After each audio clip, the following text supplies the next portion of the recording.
Good evening, folks, and welcome to the March 14th County Council meeting. We'd like to begin this meeting with an invocation from,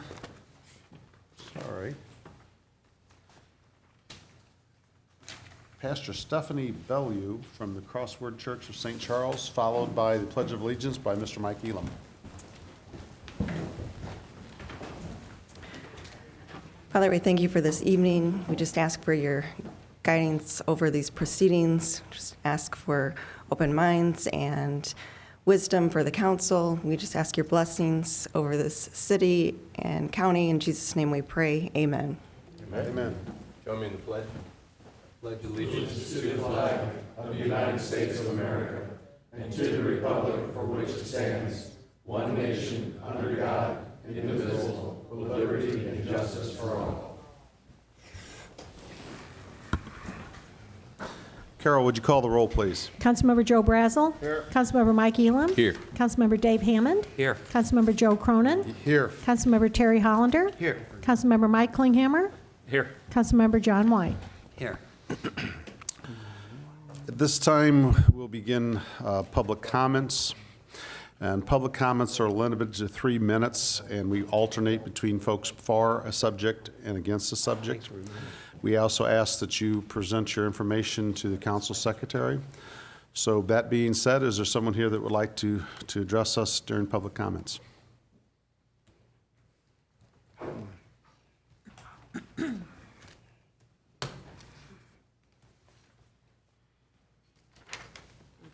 Hello, my name is Margie Petrovsky. I am a retired special education teacher and a resident of St. Charles County. Because of a visual impairment I was born with, I am legally blind and unable to drive. And as all of you know, that there really isn't any really good public transportation in St. Charles County. So I just want to make a proposal that they have some type of a transportation system for people who, like myself, who can't drive because of a disability. I mean, even things like going to pick up medications, going to the dentist or doctor can be a real problem for people like me. Thank you. Thank you, ma'am. Is there anyone else who would like to speak on the topic the lady just referred to? Seeing none, on another topic. Are you here to speak on the same topic, sir? Thank you. Hi, my name is Randy Schlichtemeyer. I'm going to try to get this here in 3 minutes. I'm very nervous talking in front of people here, so bear with me, please. I am with the Delta Center for years, and they're cut back, and my rides to my doctors that I needed, because I was in a wheelchair, I got hit by a guy, and I was in a wheelchair for over 3.5 years. And getting around was good with the Delta Center. They really stretched things for me to get me there, but then when their funding got cut, I was in an endless loop. I was trying to get my dad or my friends to take me. Asking my dad, oh my gosh, it was very hard. I'm going to read this as quick as I can here. Dear council, gentlemen and ladies, hello all.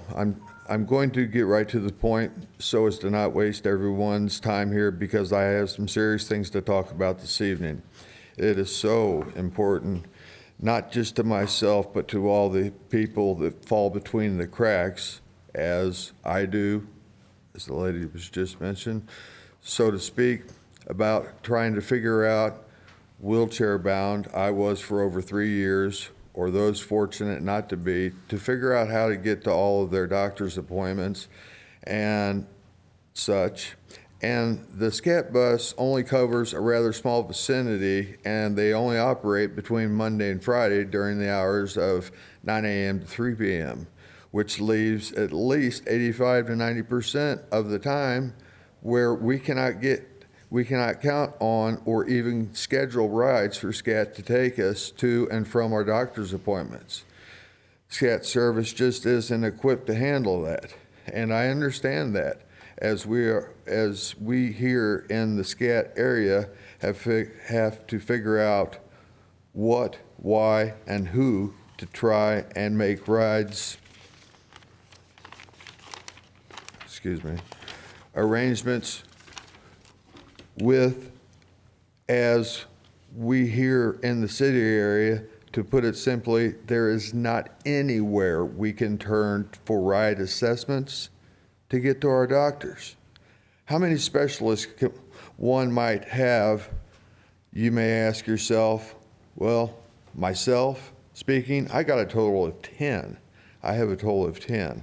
I can name them if you would like, and I'll make it as quick as possible. Number 1, my PCP, my primary care physician. Number 2, my psychiatrist. Number 3, my psychiatric nurse, which is totally different than any other regular nurse at the doctor's office, for example.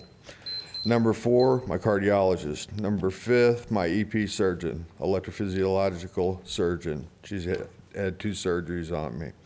Number 6, infectious disease. That was involved with my leg, which is a direct correlation by not getting to see them on time. For my example, number 7, my orthopedic surgeon, who has to, up to lately, been monitoring the last surgery on my leg. I've had 6 surgeries on my leg. So that's a lot of going back and forth with all of the checkups in between.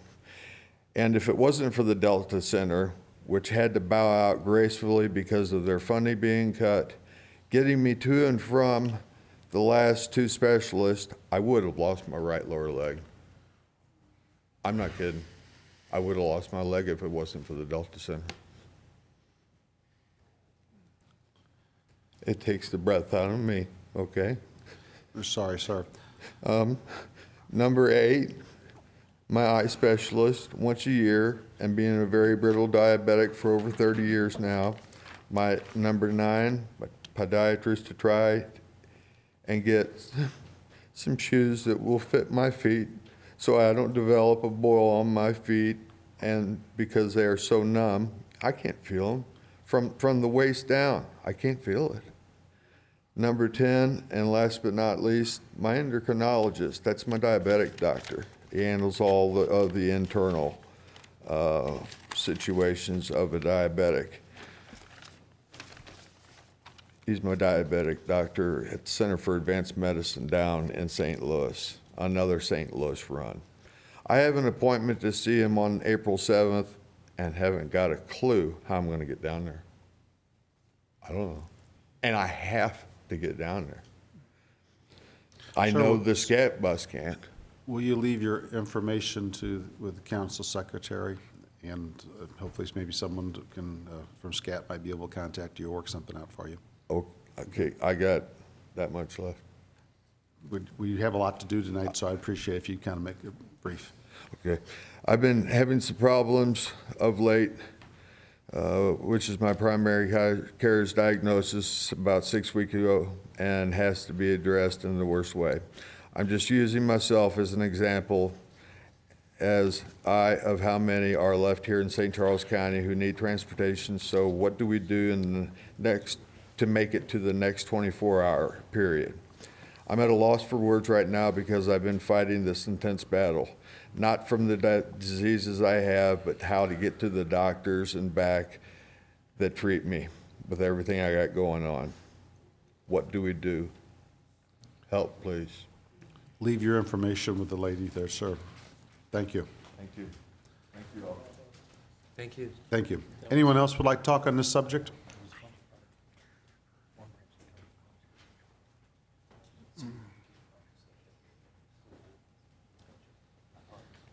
Good evening, ladies and gentlemen. My name is Lorraine Boykin, and my issue is the same thing, as the SCAT bus, because if it could, at least, run some extended hours, because I do, work here in St. Charles, and I realized, because it does start running at 6:45, I know that, but that's the Handley station, but it doesn't start running here in St. Charles till around 9:20. And so, you know, for somebody that, you know, that does not, you know, drive, you know, just to get to work, you know, because I could, you know, work some longer hours, you know, if the transportation, you know, ran some longer hours, because, you know, it starts at 9 and it ends at 3, you know, and it doesn't even, even if it, you know, would connect where I could even go to St. Peter's, you know, because if I want to go to the mall, I have to try to get someone, because there is no connection to even go from one part of the county to another part of the county, which is something that I would like to do. Because, you know, since I had to move here, you know, where I came from, I could do that. You know, in the city of Chicago, I could go from point A to point B. But here, you know, I cannot do that, because it only runs, you know, from locally in St. Charles. It does not go, you know, even into St. Peter's, because that is something, you know, that I would, you know, like for it to do, you know, run some extra hours. If it could, you know, start a little bit earlier, at least start at 8 and, you know, run till about 4 o'clock. You know, that would help me. And then if I could sometimes, you know, get to the mall, you know, that would, you know, make me happy, because I'm, you know, limited because the way that it's set up, you know. But I'm glad that we at least have something, you know, because I do appreciate the service, and I do appreciate the drivers. They are some nice people, and they do what they can to accommodate us. Thank you. Thank you, ma'am. If I could make just a little comment real quick. Sure. Just so that everybody knows, the St. Charles SCAD system is run, funded, and operated and ran by the city of St. Charles. We here in county government don't have a means to modify what they're doing with the city program. It's a very good program, and it only goes within the city limits, because that's where it's funded by, and that's where that program goes to. So we don't have anything at this point that interconnects with the whole county. That is it's something that, you know, I understand the comments that are being made. Thank you. Sir, Yes. we've had 3 already. I'll let you speak, but this will be the last speaker on this subject. Well, I just wanted to touch on, what we have are people speaking this evening, and they're in areas in St. Charles City or O'Fallon, and they can't access the urban county. Now, O'Fallon has created its own program. The SCAT bus has its limitations, as you know, and I understand you don't have any real authority or power to make things happen in those districts. Those are those municipalities' choices. But what we have is a county that is not connected. There's a lack of coordination with what does exist. And the urban county program, which the county does fund, is very limited, trying to get everything done in 3 trips in a 3-month period is trying to do that, or even to come to a meeting like this to, you know, act as a citizen, you know, speak before the council and get points made. You have to go to an outside agency or borrow a ride if you can. You've heard how difficult it is to get family members to transport. And just things like tomorrow is the primary, you know, going to vote. Sure, they could vote absentee or vote disabled permanently at home. But these are things that people want to be a part of the community. And so I ask you to take that into consideration. Thank you. Thank you, sir. Okay, any other topic that's would like to address the council? Sir, you can come forward, please. Please state your name and nature of your comments.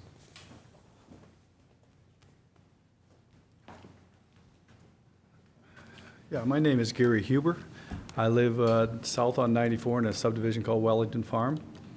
And it's regarding a proposed asphalt plant that was suggested, that I've learned about this week in the local news.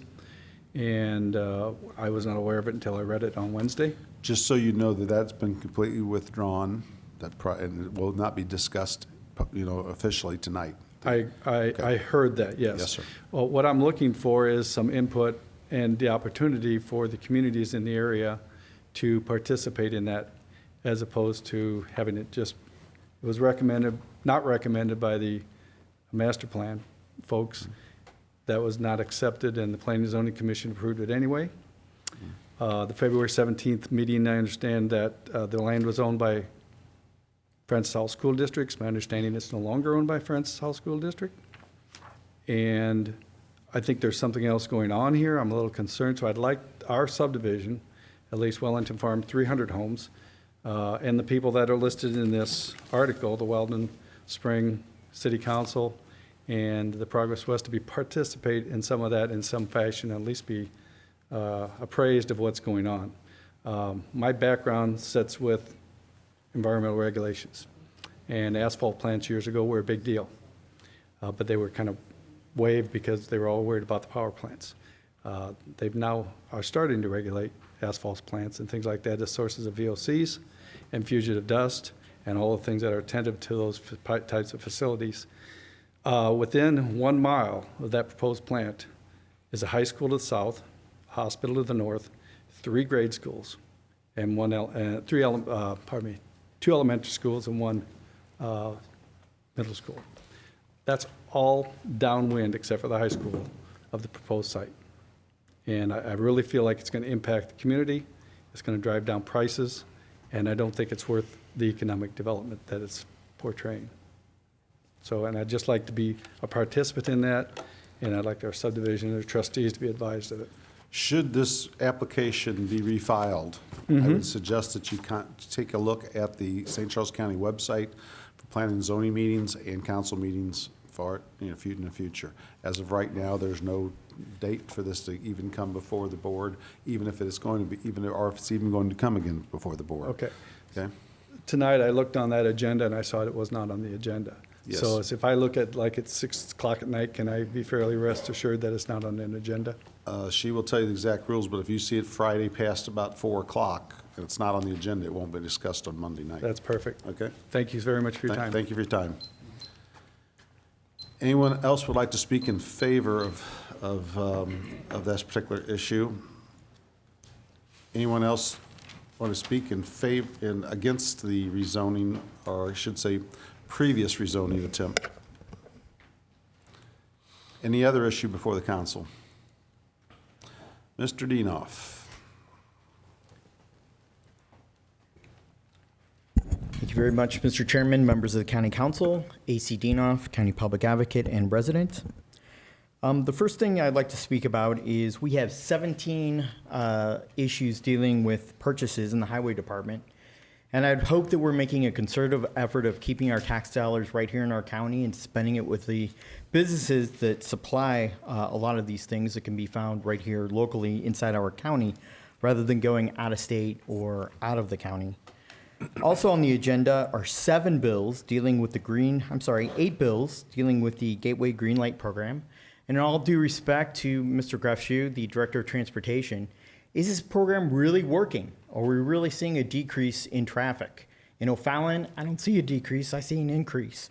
I see backup of many of the traffic lights, but we spend millions upon millions upon millions of dollars in this program for the last 5 years at the county, the state, and the federal level. Where is the reduction in traffic is what I'd like to ask the county and Mr. Grafshu. Also, the Hayes House.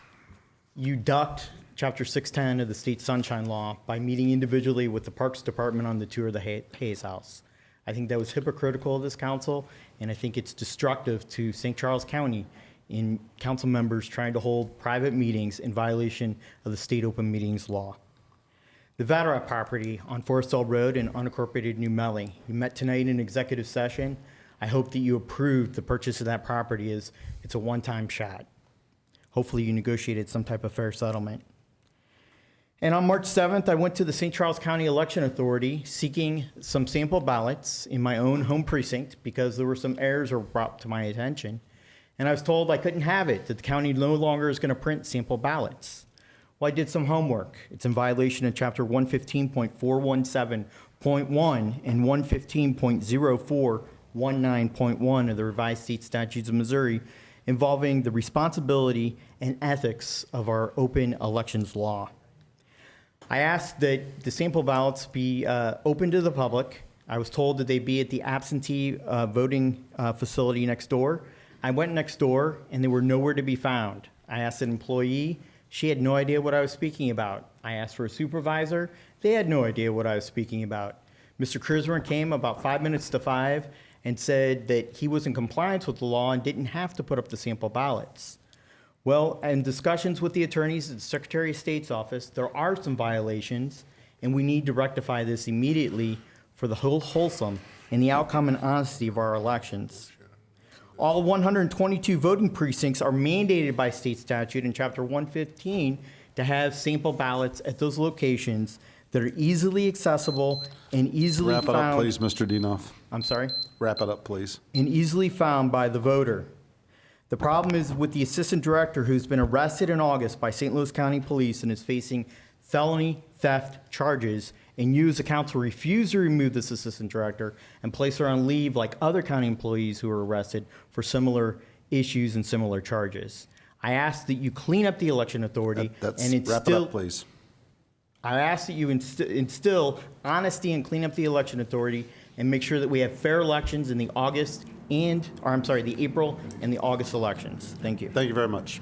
I'd just like to make a comment on Mr. Dinoff's comments, and I'm not going to get into a back and forth with him, but his statements are completely inaccurate because the county chairman of each party, the Democrat Party and the Republican Party chairman, they get to choose the person to go do the inspections. It's within those guidelines. It's not open. No, Mr. Dinoff, you're not allowed to come up here and have a debate with me. Sit down, 'cause Arnie, You're please. making inaccurate statements again.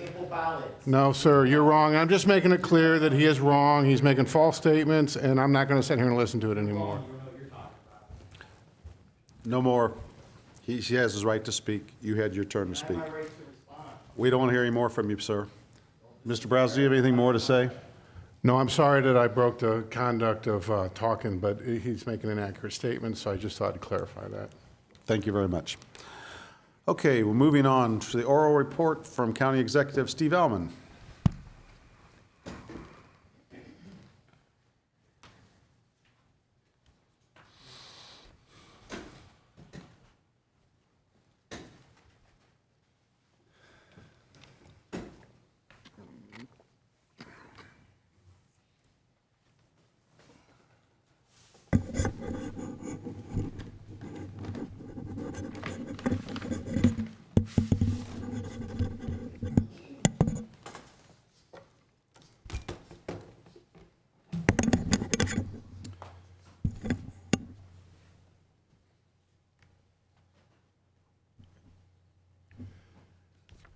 Mr. Chairman, members of the council, I'm going to present my my annual report as I am required to do by the county charter. This is something that I've worked with Colleen to put together. If any of you would like to use it to make presentations in your district, you're certainly welcome to do that. I'm sure she'll help you add or subtract to it as you might see fit for your own purposes. Let me start with just some growth, especially in our park system. You can see that College Meadows Park opened in April in cooperation with the community college. We finally opened the final phase of Bromelsick Park in May. And of course, we're very active in planning for the new park at Pittman Hill Kisker Road area. Housing has been very steady over the last 3 years. Some have referred to it as the new normal. What we had back in the first part of this decade was, before 2007, was really unusual. The market busted and we went down quite a bit. Now we're back up around 1,700 per year for the last 3 years. So hopefully we have steady growth right there. 50% of all single-family housing in eastern Missouri is in St. Charles County. Technology, municipalities made significant upgrades to the county 911 system, 911 system. This is necessary to keep up with new technology. Over 70% of 911 calls are now received from wireless devices. And I think you're all aware of the problem that creates, because the tax that supports 911 is only on landlines. And because of that fact, we have had to significantly dip into general revenues for the county, and the cities have had to do the same thing to keep 911 working. Looking ahead, we anticipate this year that you'll be able to begin texting to 911. High-tech jobs, top 25 counties in the nation for high-tech jobs. From 2011 to 2014, a 19.4% growth of high-tech information technology jobs, and that of course is very significant given our economy today. That's where the good jobs are, and it looks like we're getting our share, although we could certainly use more. Social media, I don't really understand all this stuff, but Jennifer and Colleen and others have done a great job of really getting us out there with regard to social media. Mr. Elam has had some helpful ideas along the way. I guess we could have a whole discussion about the new world we live in, whether it be the political elections going on this year, or anything that's happened from Ferguson to the University of Missouri. If you're not on social media, you're not going to be part of the discussion. You're not going to be able to get your information out there. If you wait around until the TV stations or the newspaper come and interview you, it's too late. So we think that's very important so that people do know what's going on, so that we can respond immediately to situations that might develop. Of course, we just finished our first year of the county PD. We were the first agency in St. Louis to carry Narcan. By the way, last week we had our third life save since we put that into effect 3 months ago? 2 months ago. We're part of the St. Louis Regional Heroin Initiative. 56 people were arrested in a 36-hour time period. It took 34 doses of heroin off the market, worth an estimated $500,000. I know that many on the council are very concerned about this issue and have spent a lot of time trying to do what we can in county government and what we can do to assist the prosecuting attorney in getting this heroin off the street. And the prosecutor's big initiative is this CRUSH initiative. Involves 25 schools, law enforcement, treatment providers, community leaders, healthcare organizations to address the heroin epidemic. They hosted a teen drug summit, reached over 400 6th to 8th graders. We have medication disposal boxes at the county police department, collected over 500 pounds of unwanted and expired medications since the summer of 2015. Justice. You can see the St. Charles County unincorporated went from 12 crimes per 1,000 to 11 last year. Just to put that in perspective, St. Louis County unincorporated areas are 25, City of St. Louis 82. So actually, City of St. Louis is down. I think they were 85 the year before. Their murders are up, but their overall crime is down. Infrastructure, these are some of the projects that have been completed this year. Main Street in Cottleville, Civic Center Drive in Lake St. Louis, Crusher Drive and Lane Drive in O'Fallon. That's right there by St. Dominic High School. Wentzville Parkway got a new center turn lane. We've got the Executive Loop Road there in St. Peters. And of course the West Clay Extension in St. Charles, which was completed there at the Schnucks and University Commons Shopping Center. First year for the PD, had a Citizens Academy. We put together a new book on the history of the Sheriff's Department. We have, I think, had a really good first year, and we're very excited about the things that have been happening out there. Mentioned the Narcan, mentioned the CALIA. We're going to be taking part in the CALIA to become accredited by a national organization, trying to adjust some of the problems that have been pointed out over the last couple of years with regard to law enforcement. Workforce development, promoting Manufacturing Day. We hosted the Hours of Code events that supported STEM education. We had several efforts to bring business leaders together and talk about problems and way county government can assist business. Scott, as you know, is doing a great job out there, and I'm sure we'll continue these efforts this year. Office of Emergency Communication, the Police Department's Bureau of Field Operations, Dispatch and Alarm all merged. Now they're the Emergency Communications Department. Allows cross-training of staff, streamlining communications, better coordination. In the community, of course, the circuit judge approved or denied the lawsuit by those who have challenged the 72% majority with regard to red light cameras. Hopefully next year I'll be able to report to you that the Court of Appeals has agreed with the circuit court, and we can move forward after the people have spoken on that. This year we were ranked second healthiest county in Missouri.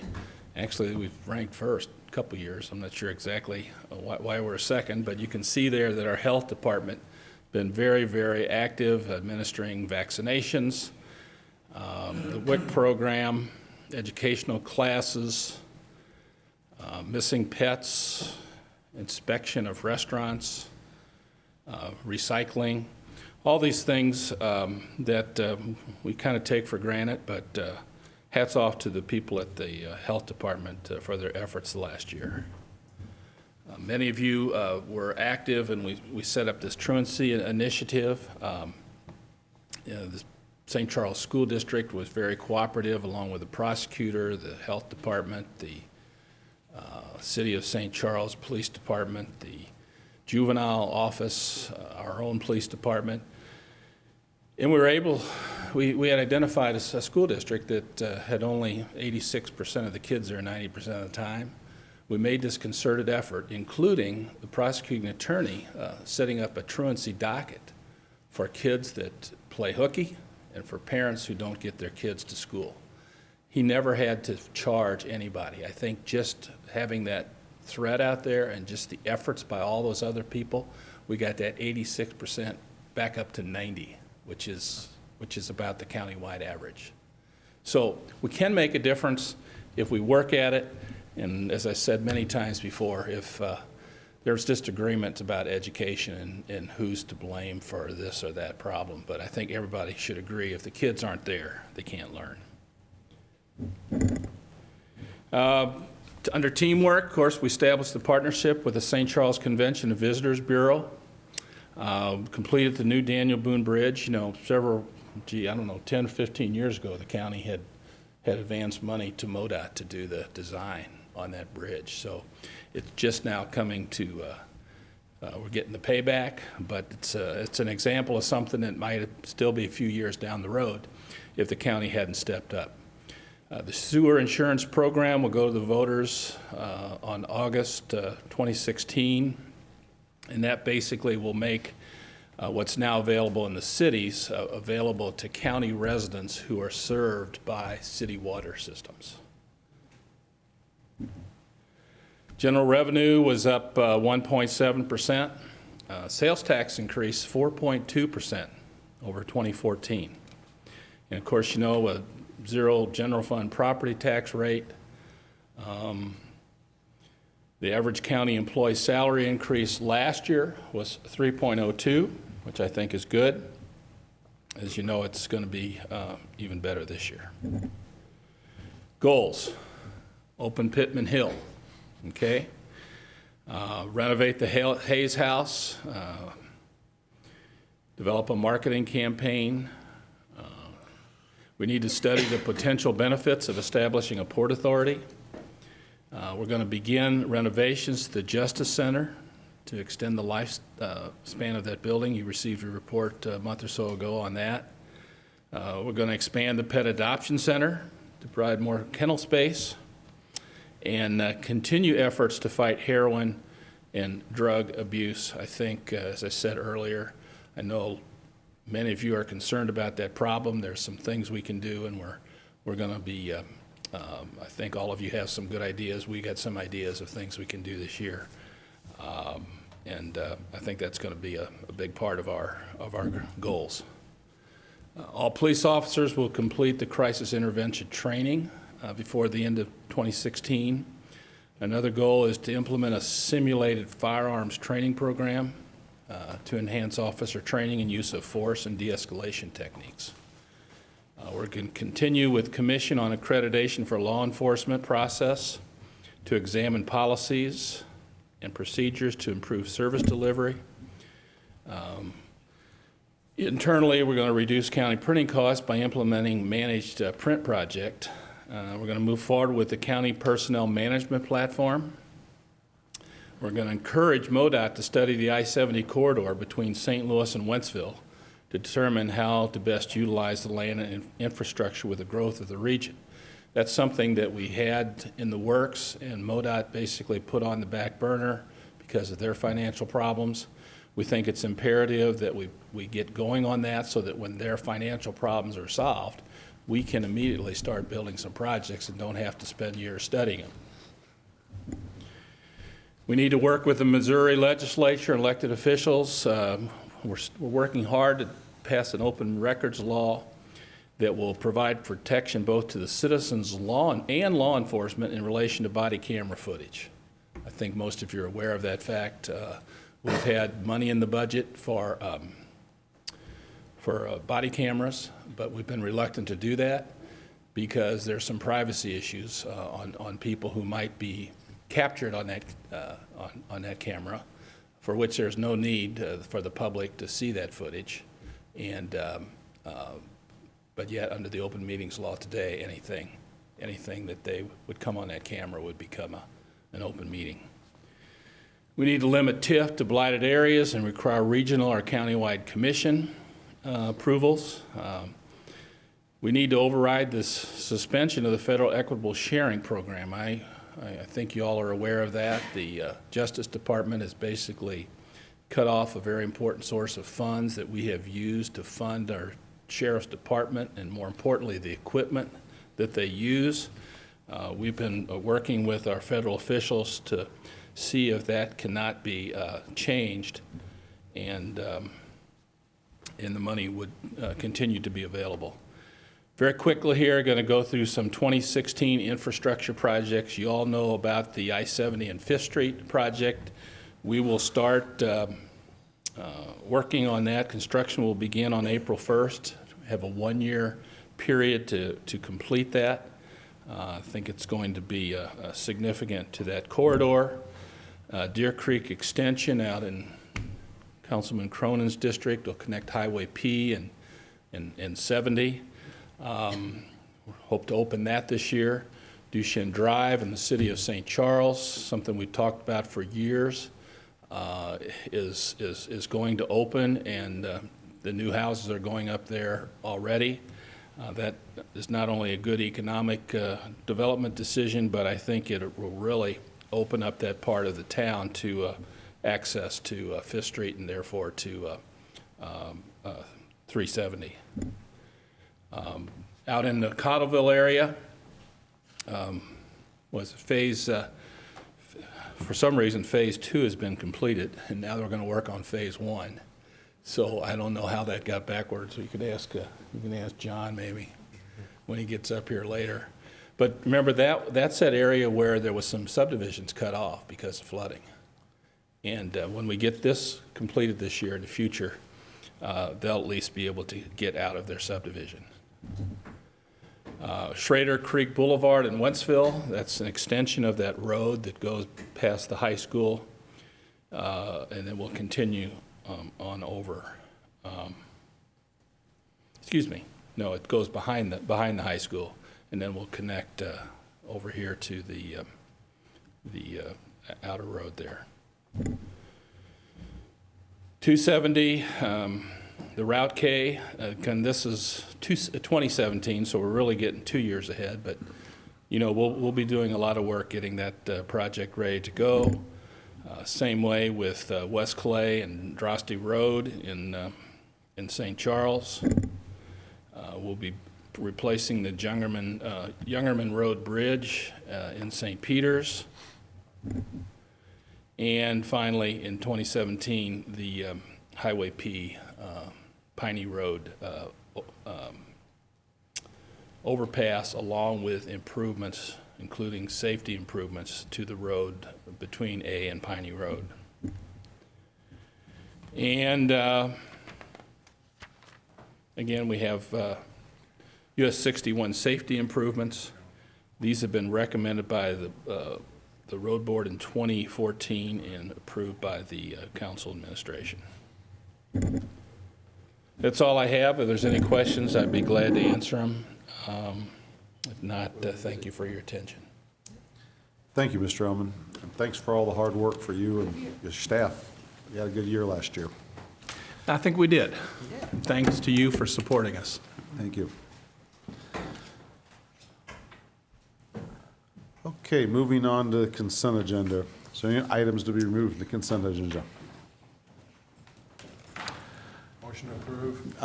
Well, we have actually a request of Craig Tukowski. We have a motion to remove the automotive and equipment batteries from Interstate Battery Center. So moved. Second. All in favor? Aye. I think next we'll have, we need to act separately. It'll take another motion to remove it completely from the agenda, is what the note from Greg Dorman says. So I would make a motion that we delete the automotive and equipment batteries, Interstate All Battery Center, estimate annual amount of $30,000. Second. Second? All in favor? Aye. Move on, make a motion to go ahead and accept the rest of the consent agenda. Mr. Chairman, Yes, sir. did you want to have John talk to you about the, Yeah, we can do that. You want to do that before right you now? vote on this or after? It's, I think there's no one's made a motion to remove it, so Okay. maybe we'll just go ahead and pass the consent agenda and then ask John to come up and speak That's real fine. quickly. Is that okay? Motion approved is amended. second. All in favor? Aye. Next, there's a lot of issues on Great Way Green Light program on this consent agenda, so I asked John to come up with just a little bit of update so we can tell the residents how that's moving along and when they can expect to start seeing some rewards from it.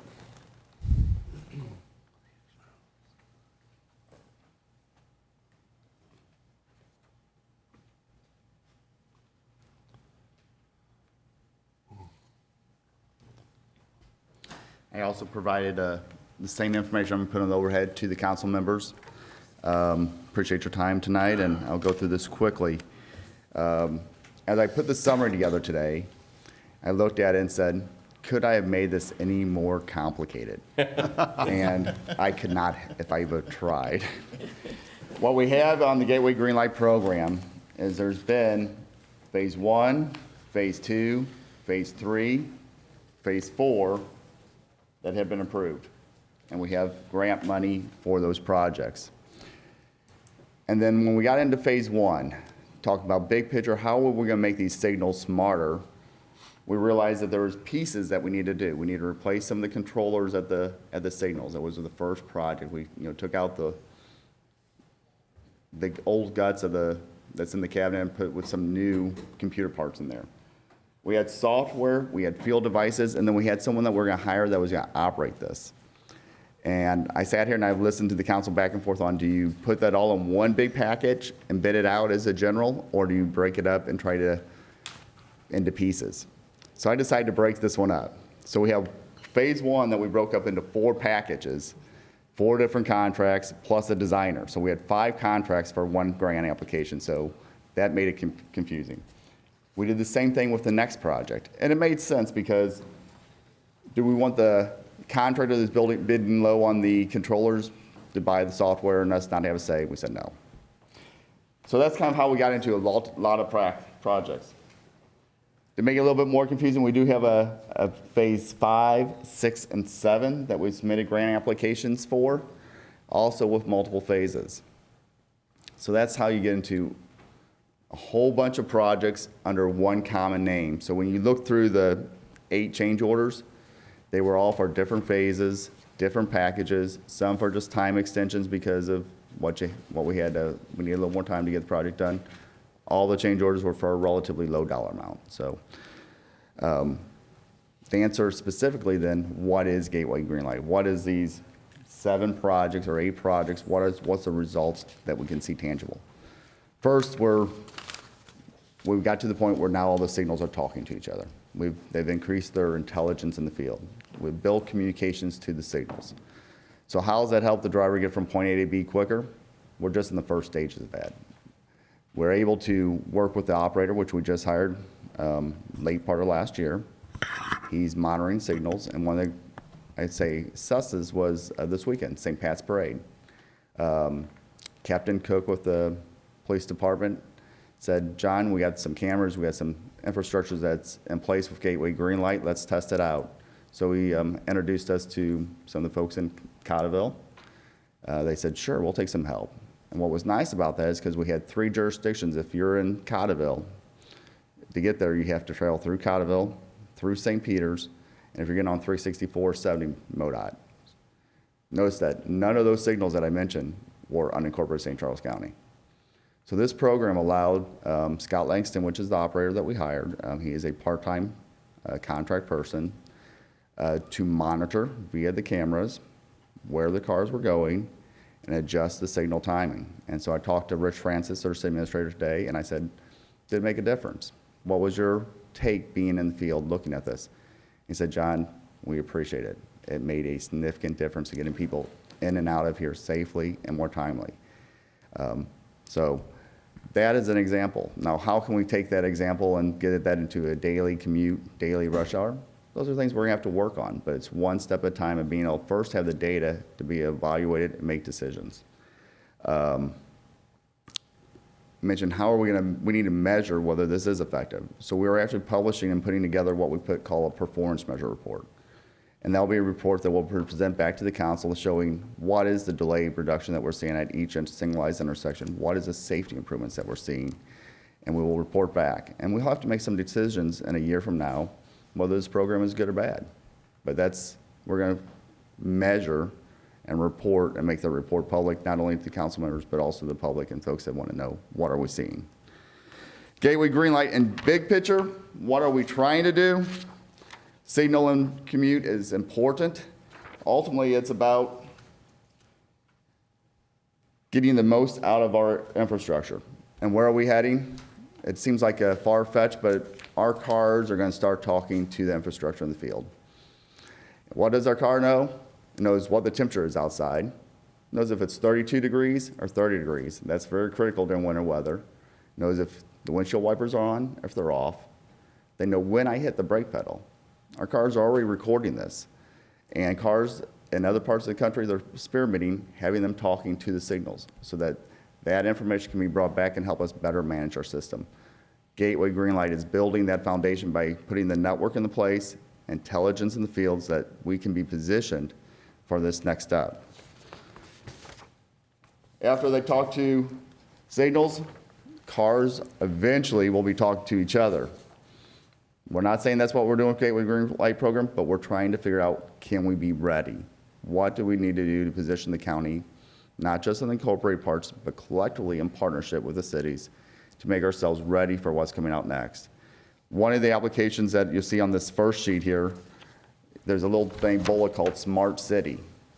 Smart Cities is a buzz term right now going around. Basically, how can we take IT data and apply it across different jurisdictions, different users of that data. So how can we take transportation data and provide it to police? How can we take transportation data, apply it to someone else that may want that data? How do we share that data? Smart city sounds far-fetched and way out there, but if you look at today's headline in KC, so it's 2014 headline, KC's in the running for a $50 million smart transportation grant. 78 cities applied at the end of the year for a smart city grant, 40 million from federal government, 10 million in private funding to basically roll out what is a smart transportation system going to look like 5 years, 10 years down the road. And KC, this is not something that's out on the East Coast, some hippies dreaming about. These are our brothers across the state in Cowtown saying we need to be in the game. Gateway Greenlight doesn't put us in that game. We're nowhere ready to be able to apply for a smart city grant, but at least builds the foundation to let us start having a conversation. And that's what we're trying to do with the Gateway Greenlight program, is build a conversation to see how we can be ready for the technology that's going to come here, whether we're ready or not. Any questions? Thank you very much. So actually, we're starting to see some benefits from this program already right now then. Yes, we are. And we'll start to see more during the next 6 months, and we'll be able to start measuring that data and being able to report it back to our citizens of what we're doing. I know this has been a heck of a job for you, so I appreciate everything that you've done. Anybody else have any questions, John, of this? Mr. Thank you. Chairman, if I might add, Yes. I really want to recognize John for being so very proactive and out ahead on this particular project. I mean, what he's done with the Gateway Greenlight project, and you kind of layer that alongside what we've done on the microwave project associated with the radio system, have put two pieces of infrastructure in place in the county that are really going to allow us to start exploring these smart city projects. John describes smart cities as really being tied in with transportation, and there's a lot of application in transportation, but it's really much broader than just that. And it really is talking about the Internet of Things, or really everything being interconnected within our municipality or within our county. So you'll see lots of applications out there across the nation in terms of traffic management, trash management, one where you've got sensors within the major dumpster downtown that's sending a signal to the nearest dump truck to come pick me up, I'm full. All of that stuff requires significant infrastructure, and we've got two really critical pieces now, one in the air and one in the ground, to be able to carry all of those signals in the future. So I want to thank John for all of his work on this, and I'll mention we're starting to try and get ready for all of these activities at a broader level than just transportation. So this week, Simon Wong, our IS director, is at a conference with counterparts across the country talking about successful smart city applications. In Denver, a lot of really exciting projects going on there. And so bringing back information so that we can be better prepared in the future to move into these kind of critical projects in the future. Thank you. Thank you. And for some of us on the council that are getting up there in the years, we're hoping you have this ready for self-driving cars in about 10, 15 years for us, okay? Thank you very much. Okay, moving on.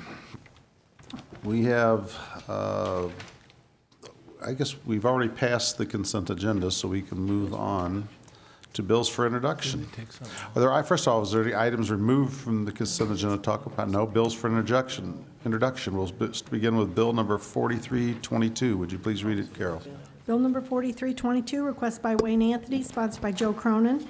An ordinance granting conditional use permit CUP 16-000001 for general contracting services to Lloyd T. Gregory and Valar S. Gregory, property owners. Any questions or comments on this bill? Seeing none, Mr. Gregory, this is in my district, and when you got a second after the meeting, I'll talk to you, please. Moving on to bill number 4323. Bill number 4323, requested by Wayne Anthony, sponsored by Joe Brazel.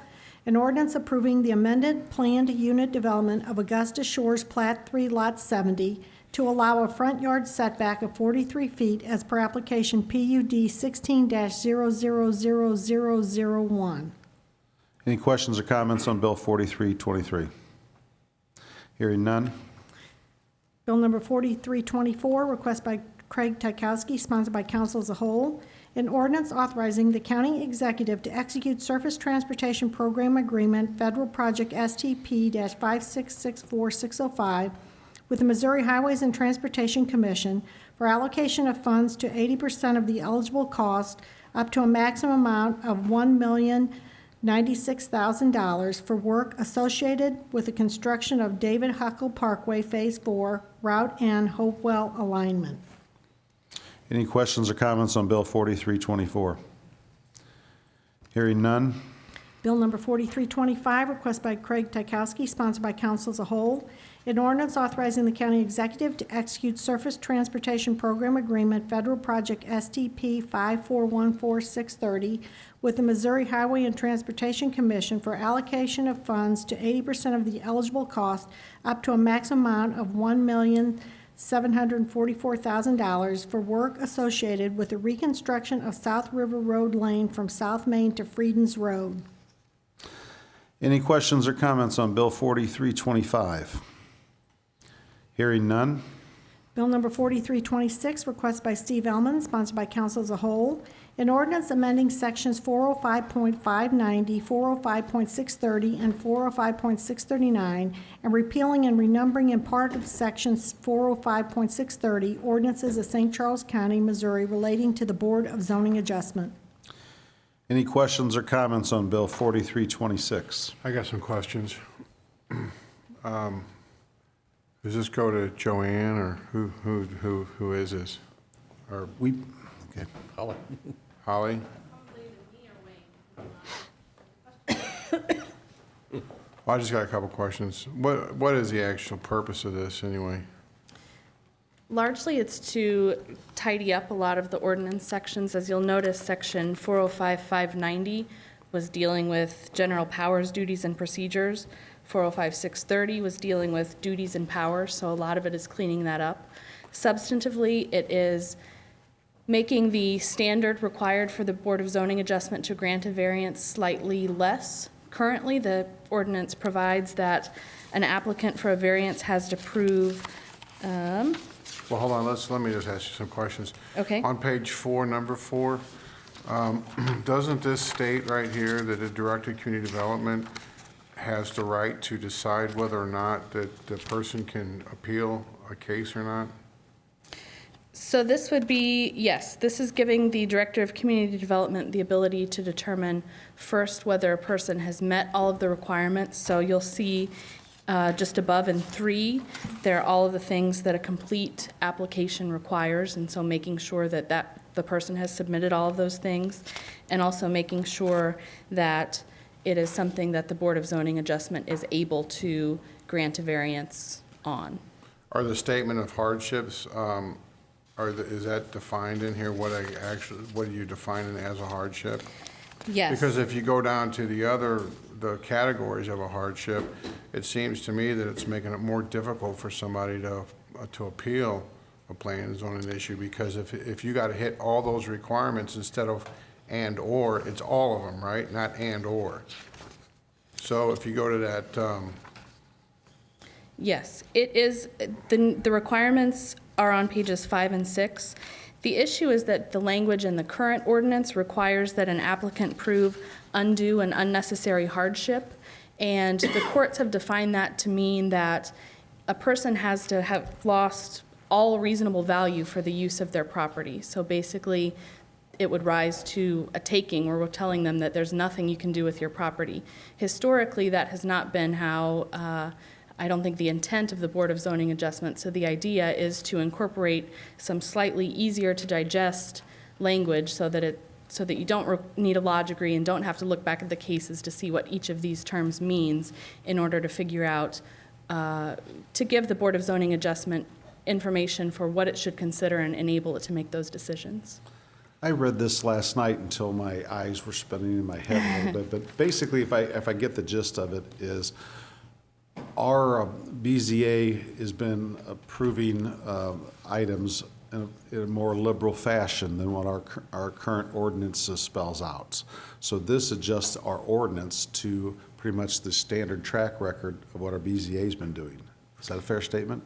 I think it is a fair statement. I think it's to balance what the BZA is currently doing, but also to make clear what those requirements are and the cases in which the Board of Zoning Adjustment can grant variances. For example, our ordinance currently provides that the Board of Zoning Adjustment may only grant non-use variances and that they may not grant use variances. But this, I hope, will clarify the difference between those. And a brief example is that if a person were to say that they wanted to put a second residence on their home and it's zoned single-family residence, then the Board of Zoning Adjustment could not grant a variance in that case because that's changing the uses that are allowed.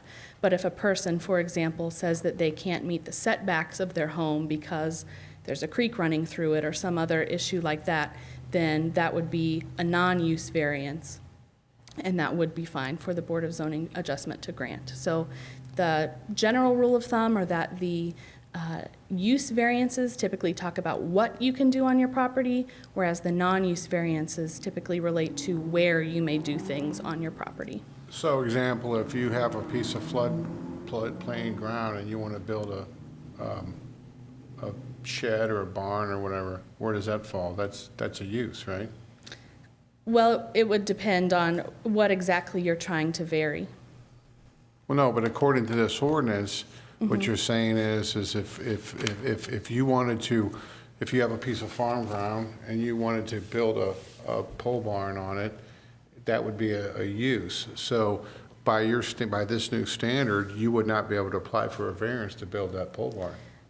That would be the case if the zoning for that property said that you cannot build a pole barn in, say, property that's zoned agricultural. Wayne would be the one who would better be able to answer whether we would have a regulation like that. I'm real concerned about some of these regulations because with the floodplain issues we have in the county, you cannot, well, for instance, I mean, I use myself as an example. I mean, it was the 500-year floodplain. They switched it to the 100-year floodplain.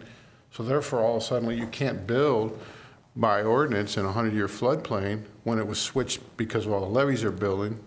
So that means that that would be the use of the property. That means that people who are now stuck with a 100-year floodplain, according to this ordinance, could not build on it because it's a use now. Well, to be clear, under the current ordinance, the Board of Zoning Adjustment may not grant use variances, and that does not change under these under the revisions to this bill. It's just trying to make clear some of the criteria that the Board of Zoning Adjustment should look at when determining whether or not to grant a non-use variance. But if it's the use, let me make sure I'm understanding. If it's a use, whether it's used, you can use it for, you can put a building on it or not, it's a use, then this new ordinance makes a criteria that it's not eligible for a variance. Am I reading that right, Joe?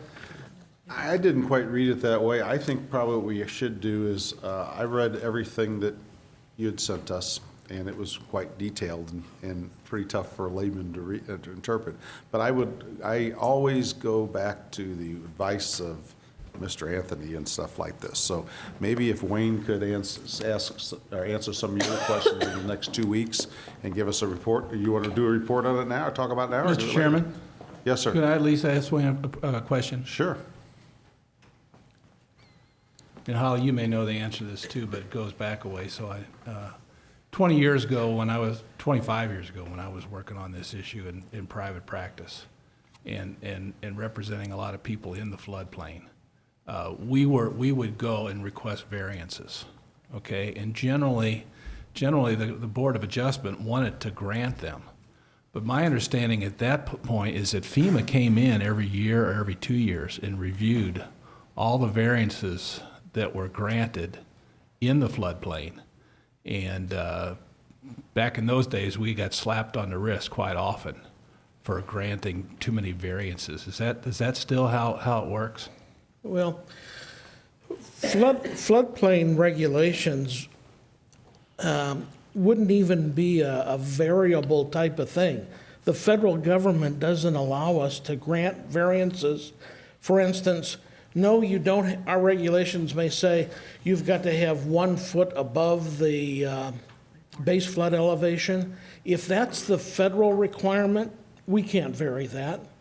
Now, if we had a requirement that was 3 feet above, so we were adding 2 extra feet onto the basic flood elevation, and the federal government only had a 1 foot difference, then that is a height setback My point area, is, and you could grant that if we did variance. grant those, Yeah, if we did grant those, FEMA would say what you just said. You can't grant a variance for that. correct. You can grant a variance for what might be considered an agricultural structure, or what kind of fence you could or couldn't have to allow the water to go through. I mean, you could do things like that, but you couldn't actually change the federal the federal regulations. regulation about flood heights. You're correct. Yeah. And if we did, we would risk losing. Well, if we got caught and Well, we but that's my really question. upset them, Do they we come could in? lose our flood insurance. When we were right in the middle of all this back in 91, 92, I mean, we were third in the country in claims. And yeah, FEMA was right. They were coming in every year. Now, my question is, are they still coming in every year, or do we have some leeway here where we can do some of these things? They do not come in every year. They In do fact, we hit, knock on wood, we haven't seen them for about 5-6 years now. Well, that's because we're not the number 3 in the country anymore. And we just don't have that many properties left that are really Now, that was the only subject to question I flooding. had, whether they, were on top of this the way they used to be, or whether there's a little more leeway. Again, we have to, they're not breathing on our necks like they were back then. Good. So, Getting- yeah, Wayne, so what you're saying is, if it's in a floodplain, 100-year or 500, you do not allow building a structure on that floodplain, is that correct? Let's say a home. A home, Let's say you barn, want anything. Well, a barn is different. We allow barns to be built without being elevated. A single-family home that's new would have to be elevated to 1 foot above the base flood elevation. Any other use would. A house in the floodplain that is damaged or remodeled over the last 5 years to the extent of 50% of its value, if it exceeds that, it has to be either demolished or elevated to the base flood elevation. We're down to the point of having probably only, don't hold me to this number, but I think it's probably only about 150, maybe less than that are really subject to that 50% anymore, because most everything has been elevated. In fact, the same properties that we are dealing with in 2008, every flood that comes along, we're dealing with basically the same properties. And it's just that magic number, when you reach 50% of its value that has been damaged or remodeled value over a 5-year period, then they have to elevate. And so eventually, we'll probably get ourselves out of that type of issue. But what I'm saying is on this particular way this is written, if you're talking about use, then the folks that are south of 94 in Defiance, all those properties that are now that have been declared a 100-year floodplain, but it was never a 100-year floodplain until all the people down the river and considerately built all those levees. Now those people are it's going to take their property rights away because they cannot go to a board of adjustments and appeal it. If they wanted to do a room addition, for instance, on an existing house, and Defiance never flooded, and most of those houses didn't even flood in a 500-year flood, but now they're all in a 100-year floodplain. It's not our fault. I get it. It's the federal government. But you're digging deeper with government rules that is making it harder for those people to do land improvements and home improvements on the property south of that in Defiance and other areas. That's exactly what it's But going when to do. you're talking about the floodplain issues and what's a 100-year floodplain, and your example that it changed from one period to the next, that's not appealable to the BZA. Wait, You've what got are you to- talking about? We have to go through Well, I had to go to the BZA last year. You went to the BZA to get a variance in a setback regulation. No, on the shed too, because it was in the floodplain, and on the addition and all, everything else. Yes. So, but you're saying is with this now, since it's a use, that the person who is in that position would not be able to appeal it because it's a use. You can't appeal a use variance now. We have been, the BZA has, in fact, somebody attempted back in 1994 to try to clean up the language to indicate very clearly that the BZA is not empowered to grant use variances. This is another attempt to make it perfectly clear. When you grant a use variance, you're basically granting somebody a privilege over everybody else. If I allow you to put a use on the property, let's say an accessory structure that is larger than what we permit, that's a use variance. And the way you need to properly handle it and be fair is to adjust your zoning ordinance, not to grant on a case-by-case a variance, which in effect is just creating a privilege for that one person that is not available to anybody else. I think what I'd like to do, though, is I'm going to go Holly, because I want to completely understand between what he's talking about. I don't think there's any misguided intentions. I just think that sometimes when we do these things, there's unintended consequences. And I just want to make sure that we're following it through, so we're not taking people's property rights away. But I understand the goal, I get it, but. Again, it's changing an ordinance is a legislative function. Right now, the BZA is basically doing that for you or in spite of you. Mr. Chairman? Yes, sir. May I ask Wayne another question? Just to put some history on this, and I think most of the people were here then. Remember when we had the thing with the people that had the sign in their front yard for an on-premise business? Yes. You know, and they'd been there forever, and nobody was opposed to it, and you know, it was kind of it was just one of those situations. And we talked about, well, can they go get a variance? And we decided no, because they would basically be changing the ordinance. They could get a variance if if the requirement was the sign had to be within 10 feet back or a certain size or whatever. But for the actual sign, they couldn't get a variance. That would be a use variance. So if you remember, we went back and actually changed the statute in a very narrow sort of way, or changed the ordinance in a very narrow sort of way so that they were able to keep it there. Yes. But anybody else in that exact same situation would be able to erect a sign, and that's the problem, and that's the difference here. You can't give an exception to the law to one party and then tell everybody else they've got to follow it. Correct. With regard to uses. Correct. Okay. I got a question for a gentleman. Do you mind? Or you want? Go ahead. Mr. Williams, Chuck, I got some questions for you.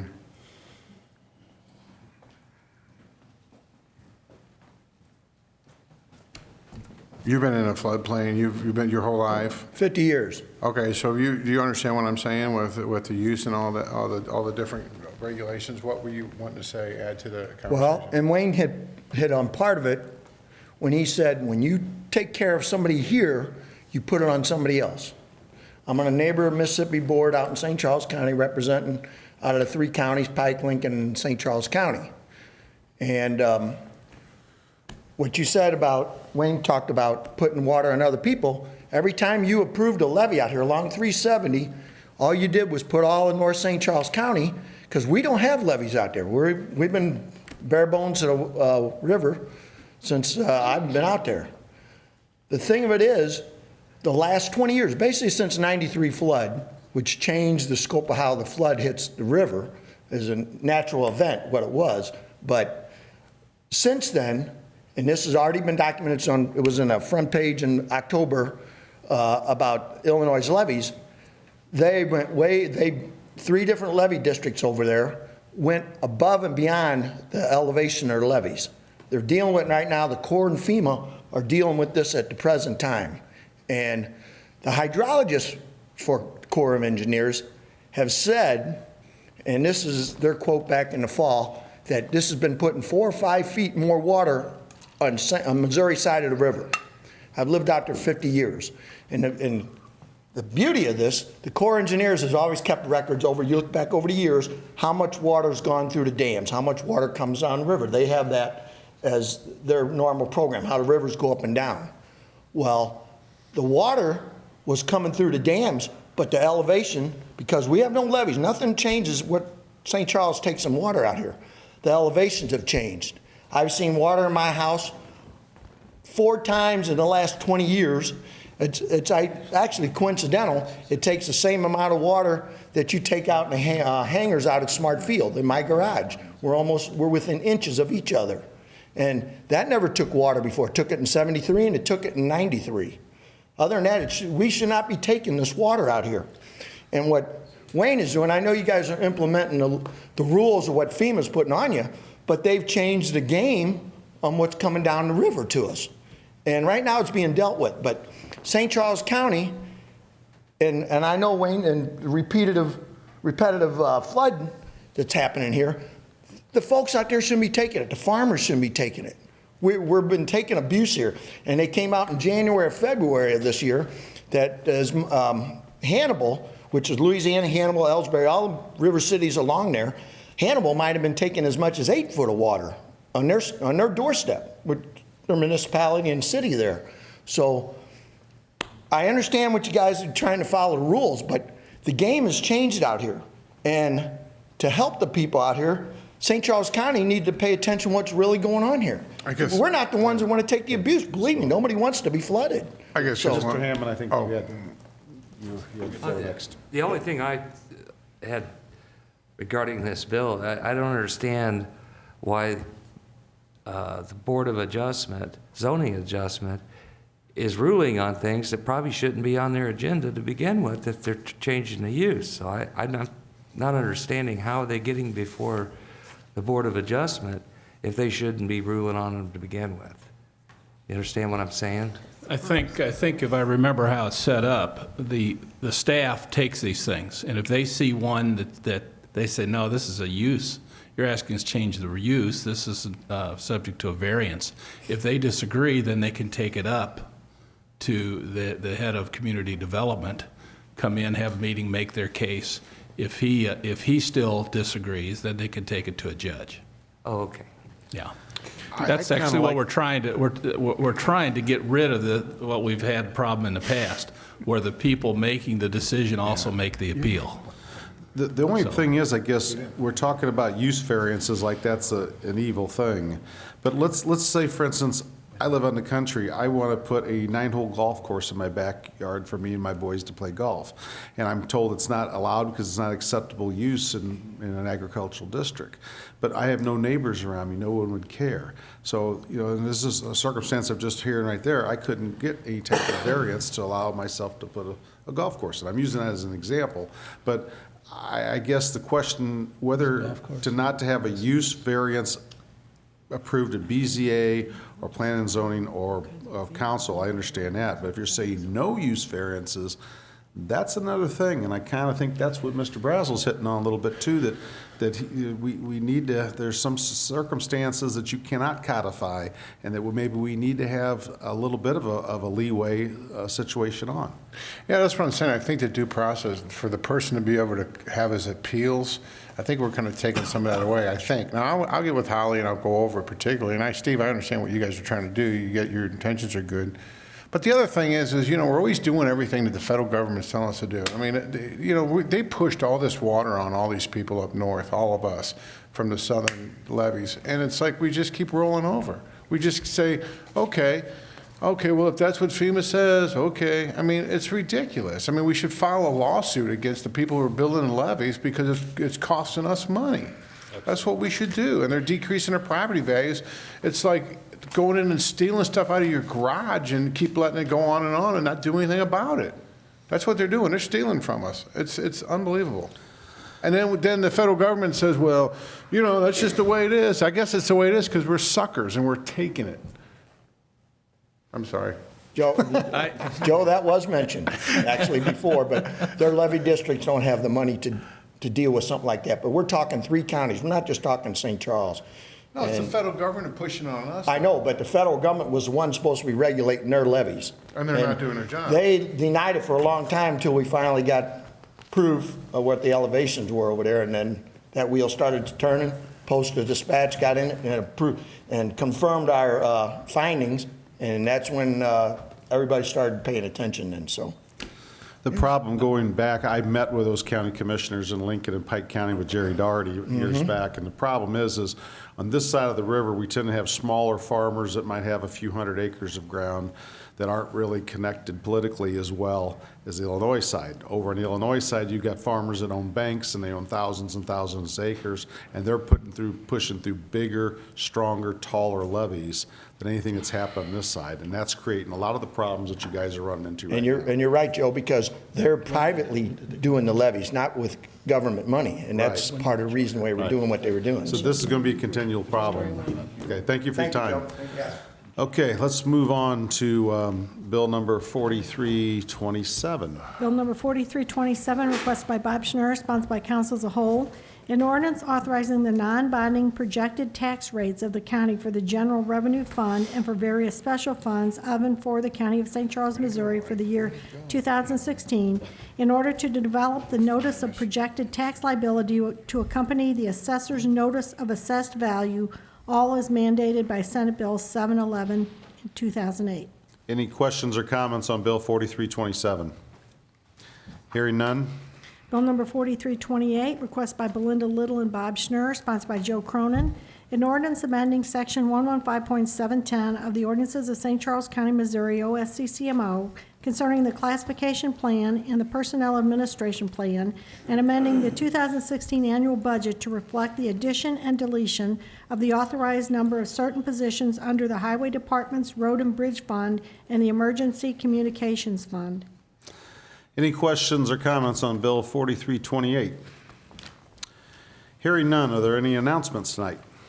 Joe, Mr. Klinghammer. Real quick, I wanted to thank Steve and his staff for really giving us good summaries of the bills and the consent agenda items. I think that led to a much more transparent, not only for us, but also for the public. If they want to see really what we're doing, what the impact of some of these ordinances that we're passing, I think the summaries do a very good job of that. And speaking for myself anyway, I think we're making much more informed decisions. So thank you very much. I certainly appreciate it. I apologize that I note that some of the memos, and Jennifer just pointed out to me again, I saw it, but we were too late on Friday to get them on letterhead. We got them there. So we will get them all looking the same. Yep. No, they're there. So the information's there. That's the important part. Ditto for me too, because if you look at all the items on the consent agenda tonight, we didn't have many questions because we were really well informed. So really appreciate the effort there. Any other comments? I have a comment. Officer Birdsong, do you want to stand up? And he was given an award. You want to tell us about your award that you received over the Saturday from Cottleville?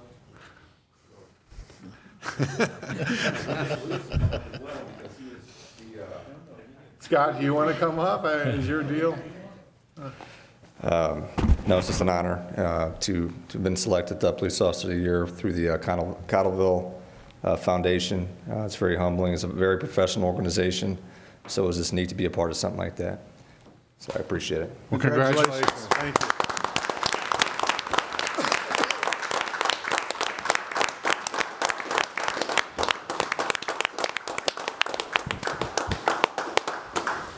Any other council member have any comments?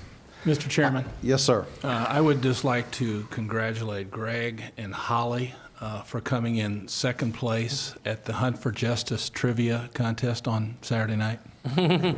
Great. Great. 1 point margin. Great. You might wonder who came in first. I wasn't actually. No, it was the Lycum Elman Near table that came in first. Okay. Well, that all being said, I'd like to wish you all happy happy St. Patrick's Day and enjoy my birthday responsibly. Motion adjourned.